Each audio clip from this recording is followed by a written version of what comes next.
Hey guys, we got Steve Henson here. JJ, if you want to get us started.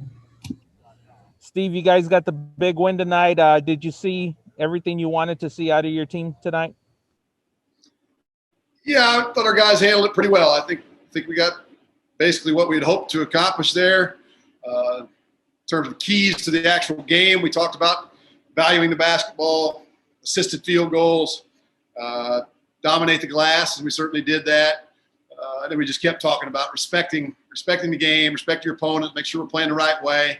And I thought our guys really handled that very well. Had no idea if we would be able to jump on them early like we did. And once we did, I kept preaching the same thing. Just keep playing the right way. Don't turn it over. Don't try things. Don't get bored.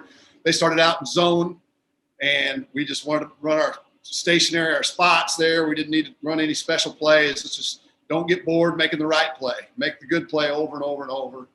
I thought that was good. We wanted to reward some of those guys, that work so hard.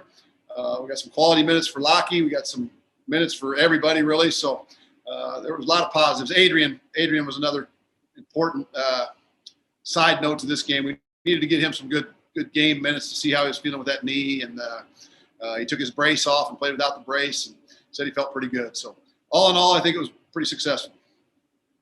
Overall, how do you feel? Where do you feel like your team is headed into conference play? Do you have a good feeling about the direction of the guys? Yeah, we really do. We've been talking about that for several weeks. About we wanted to play that Charlotte weekend. We got those games snowed out. Didn't play particularly well the first night against UAB, but we played much better the second night. So I didn't think it was really a real setback mentally from where we were at that point. Again, had some good stretches in practice. The ball's moving. Our trust level's at the highest it's been all year in terms of trusting teammates to make plays. So I like what we're doing on the offensive end, like the way the ball is moving. I've been talking to them the last few days, we need a few more, we need a little more intensity in our defensive segments of practice.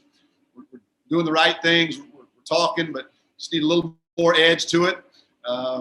And we've got 4 more opportunities to do that: Friday, Saturday, Monday, and Tuesday. So I hope our guys will respond the right way in practice. Greg, go ahead. Steve, is there a value to just kind of going through like a game day rhythm where you have the pregame and you know what the timeouts are and just doing that with this time as opposed to like having another practice this week? Without a doubt. And again, that was very, very important.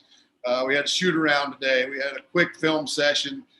We had a pregame meal, and then we came in and had our normal game routine. Our guys have been going head to head against each other since July.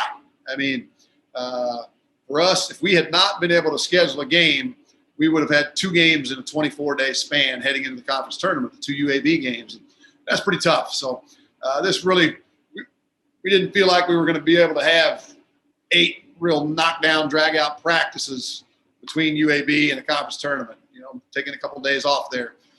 We didn't think 8 out of 10 days would be the level that we wanted. So this helped us. This helped us break it up. We had a couple good practices the last 2 days. Hopefully have a couple good practices in the next 2 days, take a day off, and then move into conference week and hopefully ride out the momentum. So to go against somebody else today was more beneficial than trying to simulate something in a inter-squad scrimmage. How did you go about finding this school and setting up this game?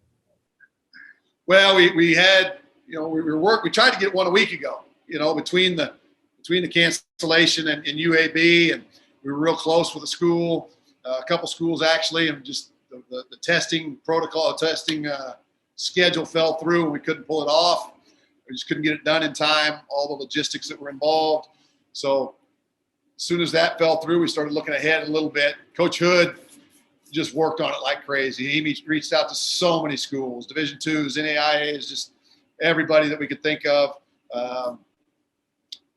Different leagues and different conferences and different divisions are at different points in their season. Some people are done. Some people are playing in their conference tournaments right now. So he just worked at it really, really hard.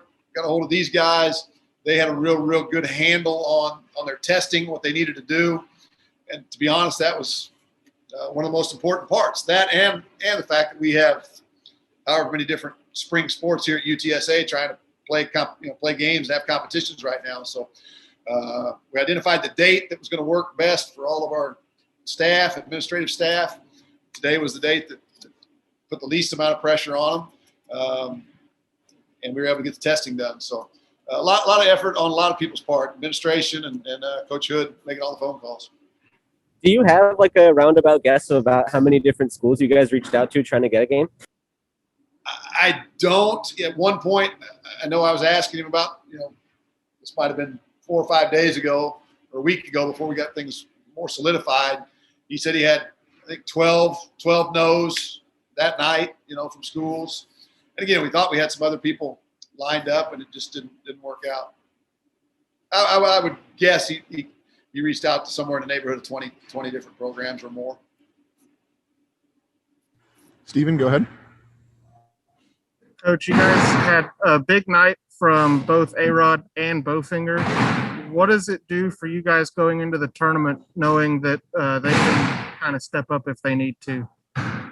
Yeah, people ask me about both those guys a lot. Fans for years have loved Adrian, as do we, and people early in the year saw the things that Lockie can do for us. So we have a great deal of confidence in both of them. Adrian's situation is purely his health at this point. He's been dealing with that knee for a long, long time. It's pretty big setback here recently. So really, it's just wanted to see how he would hold up in some game situations there. He's been practicing fine I say that. He's been getting a little better each day. You could see the progress. So for him to get out and do it in a game, I think will help him mentally. And we've still got 6 or 7 days before we play again. So that was important. We'll need the depth if we're going to do something special. If we're going to win a couple games, we're going to need different guys. We've been talking about the interior players in our league right now are pretty good. So to have some reinforcements for Jacob and Phoenix at the 5 spot is important. And Lockie, we never have any concern about putting him. We love what he does. He's going to bring energy. He's going to do exactly what he did tonight. I mean, he's going to block a shot, get a bunch of rebounds, get a couple steals, play hard. Guys like playing with him. Lockie's got a great future ahead of him. He hasn't been playing many minutes lately just because Cedric has been really, really good, and Parrish has been pretty good. So that's why he hasn't been playing. But, yeah, it's great to know that we can go even deeper. Greg, go ahead. Steve, I have been thinking about this all season, and I haven't had the chance to ask you, but now it seems like as good a time as any. I've noticed, when a lot of coaches have gone a lot more casual this year, you've still worn a suit for every game. And I was just wondering if there's a reason that you didn't want to embrace the more relaxed protocol, or what's up with that? I was wondering if someone was going to ask me at some point. My boys are mad. My sons are mad at me for wearing suits all the time. It's not worth me getting on my soapbox and talking about it, but it's a big deal. It's a big deal for me to play basketball. It's a big deal for games are important. Practice is important, but games are important, and I think you should dress up for things that are important. So we loosened it up for our staff tonight just because, again, I'm turning into the old man that wants to wear a suit every game, and our staff doesn't want to do it. My sons are mad at me. So we relaxed it a little bit. I went without the tie tonight, so I put on the most expensive shirt I own to offset that.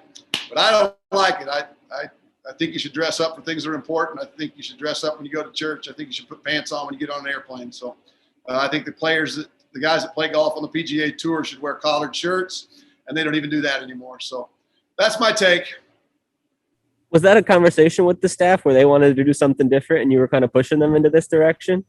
They've been wanting to do something different for weeks and months. So I just decided to open. Now, honestly, I kicked this around for the last 2 days. My wife said, "Are you really spending mental effort on this decision?" I said, yes, because of what message are we sending to our players if we've worn a suit every day all year? We had our shoot around was a little different because we didn't have as much of a scouting report prepared for this opponent. Our film session was a little different. So I'm telling our players, don't disrespect your opponent. I was concerned, what's it look like if we show up dressed like we're getting ready to go play a scrimmage that doesn't count. So I really did did put some effort into it. But the coaches, they enjoyed the way they dressed tonight. Was that like a conversation within the league with the coaches before the year? Did you guys have like a meeting about this, or was it part of the coaches' meetings, normally conversation stuff you guys go over there? I believe it was an email, and I asked if there was talk that most of the coaches wanted to put it to a vote, see if we should all wear polos or whatever. And I wrote a very lengthy response thinking that to the effect that I did not like the idea at all, knowing that no one would care what I said, but I said it anyway. And Adrian was just telling us it's become like part of the pregame ritual that Javon kind of gives you a little like touch up with the suit before the game. Is that a normal thing for you guys? Yeah, Javon has a lot of little rituals. That's one of them. Likes to kind of, sometimes he messes up my pocket square, but yeah. All right. And the last thing is I talked to Lisa Campos a while back about this, and she said I should ask you about your thoughts on jeans. Apparently you have a stance on jeans in a general sense. Can you, what's up with this? I do, but I'm going to withhold my opinion on that one for tonight. I don't understand it.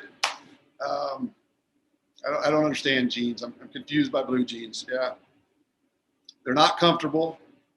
I have not done much hate. I have not. Yeah. I don't own a pair of jeans, so they weren't comfortable, so I just quit wearing them. But we already talked about the suits at the game, so I'm gonna leave the jean topic alone. Well, thank you, Steve. This has been very insightful. Thank you. Thank you, Coach. Thank you, everyone.